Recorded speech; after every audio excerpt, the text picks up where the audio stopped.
इलाहाबाद भारत के प्राचीनतम शहरों में से एक, उत्तर प्रदेश में स्थित शहर वेद और पुराणों में भी जिक्र से इसके महत्व को अच्छी तरह समझा जा सकता है। कहते हैं ब्रह्मा जी ने इस सृष्टि के निर्माण के बाद प्रथम यज्ञ के लिए इसी स्थान को चुना था, इसीलिए इसका नाम प्रयाग पड़ा। जब मुगल शासक अकबर प्रयाग आए तो उन्होंने स्वनिर्मित धर्म दीन ए इलाही पर इस शहर का नाम इलाहाबाद रखा। ये शहर तीन ओर गंगा और यमुना से घिरा हुआ है, जहाँ पर गंगा, यमुना और ऋग्वेद में वर्णित सरस्वती मिलती है। उसे त्रिवेणी संगम कहते हैं।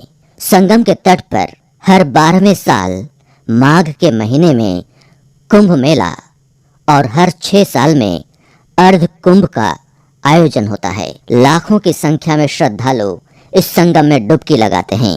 कुंभ मेले की वो अनदेखी चमक तो देखते ही बनती है, जिसमें नागा, अघोरी, ऋषि मुनि, सदियों पुरानी सभ्यता और संस्कृति सब जीवंत हो उठते हैं। सभी तीर्थों में प्रयाग का नाम सबसे ऊपर आता है, इसीलिए इसे तीर्थराज भी कहा जाता है।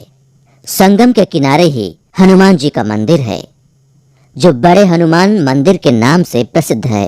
पूरी दुनिया में यही एक मंदिर है जहां लेटी हुई अवस्था में हनुमान जी की 20 फीट लंबी विशालकाय प्रतिमा स्थापित है। जब गंगा में बाढ़ आती है तो उसका पानी इस मंदिर में अंदर तक पहुंच जाता है।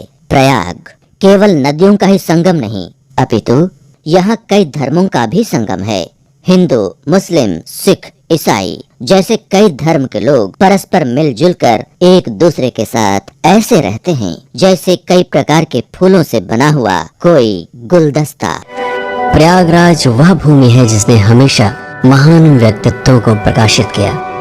जवाहरलाल नेहरू, लाल बहादुर शास्त्री, इंदिरा गांधी, राजीव गांधी, गुलजारी लाल नंदा, विश्वनाथ प्रताप सिंह, मदन मोहन मालवीय, महर्षि महेश योगी, धर्मवीर भारती, ध्यानचंद, महादेवी वर्मा, सुमित्रा नंदन पंत, सूर्यकांत त्रिपाठी निराला, हरिवंश राय बच्चन, अमिताभ बच्चन आदि अनेक नाम हैं जिनके ऊपर अलग से एक डॉक्यूमेंट्री का निर्माण किया जा सकता है। आज जो प्रयागराज हम अपनी आंखों से देखते हैं, उसको ऐसा बनने में हजारों वर्ष लगे हैं। इस बदलाव में सबसे अधिक योगदान रहा अंग्रेजों एवं मुगलों का। शहर के सिविल लाइंस में एमजी रोड और एसएन रोड के बीच ऑल सेंट कैथेड्रल चर्च, जो पत्थर गिरजाघर के नाम से मशहूर है, इसे सुप्रसिद्ध अंग्रेज आर्किटेक्ट विलियम इमर्सन ने सन 1871 में डिजाइन किया था।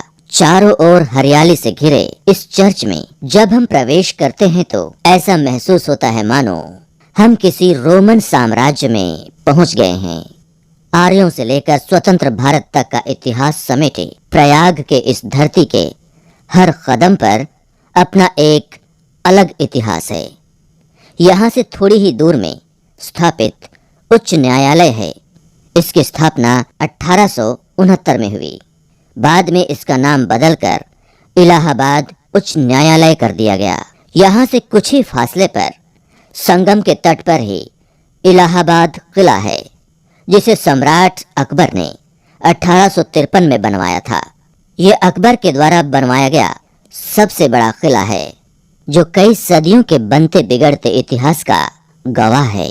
लेकिन उनके आध्यात्मिक प्रभाव में आकर 1583 में अकबर ने सरस्वती नदी के ठीक ऊपर इस किले का निर्माण करवाने के साथ ही प्रयाग का नाम बदलकर अल्लाहाबाद किया, जो बाद में इलाहाबाद के नाम से प्रचलित हुआ, जिसका अर्थ था अल्लाह का शहर। किले के भीतर जमीन के नीचे स्थित पातालपुरी मंदिर इस बात को प्रमाणित करता है कि सरस्वती नदी किले के नीचे से बहते हुए गंगा एवं यमुना के साथ मिलकर त्रिवेणी संगम का निर्माण करती थी। पातालपुरी मंदिर के निकट ही स्थित अक्षय वट का प्राचीन वृक्ष पुराणों के अनुसार सरस्वती नदी के तट पर स्थित था। कुछ लोग किले से लगभग 2 किलोमीटर की दूरी पर इलाहाबाद रेलवे स्टेशन के पास दीवारों से घिरा है खुसरो बाग। इस बाग में स्थित कब्रों पर की गई नक्काशी तो देखते ही बनती है, जो मुगल कला के स्थापत्य कला का जीता जागता नमूना है। यूं तो अमरूद का बाग पूरे देश में है, लेकिन इलाहाबाद के अमरूद का स्वाद ही कुछ और है। इलाहाबाद के प्रसिद्ध अमरूद के लिए बहुत विख्यात है। बड़ी मात्रा में अमरूद विदेशों में निर्यात होता है। शहर की भाग दौड़ से अलग 133 एकड़ में फैला हुआ बेहद खूबसूरत एल्फ्रेड पार्क है। इसे अंग्रेजों ने राजकुमार एल्फ्रेड की भारत यात्रा के समय बनवाया था। बाद में क्रांतिकारी चंद्रशेखर आजाद के नाम पर इस पार्क का नाम कर दिया गया, लेकिन अधिकतर लोग इसे एल्फ्रेड पार्क के नाम से ही जानते हैं।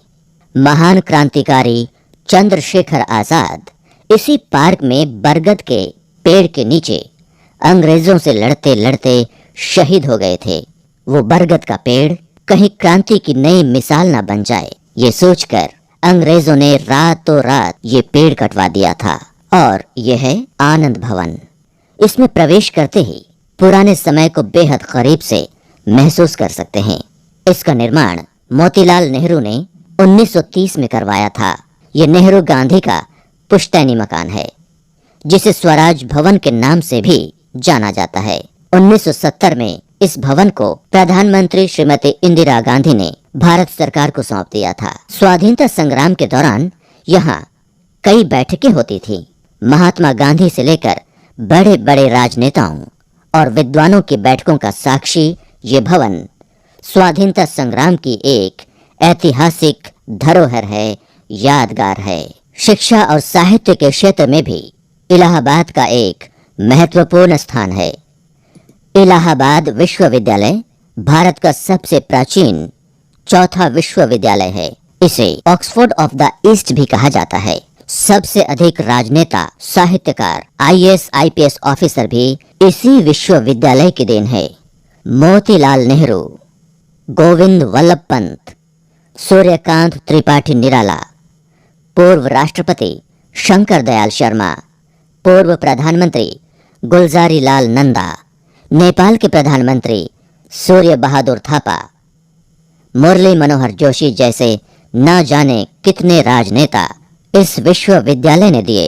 कवयित्री महादेवी वर्मा, कवि हरिवंश राय बच्चन, साहित्यकार धर्मवीर भारती, भगवती चरण वर्मा जैसे न जाने कितने साहित्यकार और शिक्षाविदों ने इस विश्वविद्यालय में अध्ययन किया। सिर्फ इतना ही नहीं, महानायक अमिताभ बच्चन, निर्देशक हिमांशु धुलिया, मशहूर गायिका शुभा मुदगल और भारत की एकमात्र महिला प्रधानमंत्री श्रीमती इंदिरा गांधी तथा महान खिलाड़ी और हॉकी के जादूगर कहे जाने वाले मेजर ध्यानचंद और भी कई नाम, जिनको एक साथ समेटना आसान नहीं है, प्रयाग की इसी धरती में पैदा हुए हैं।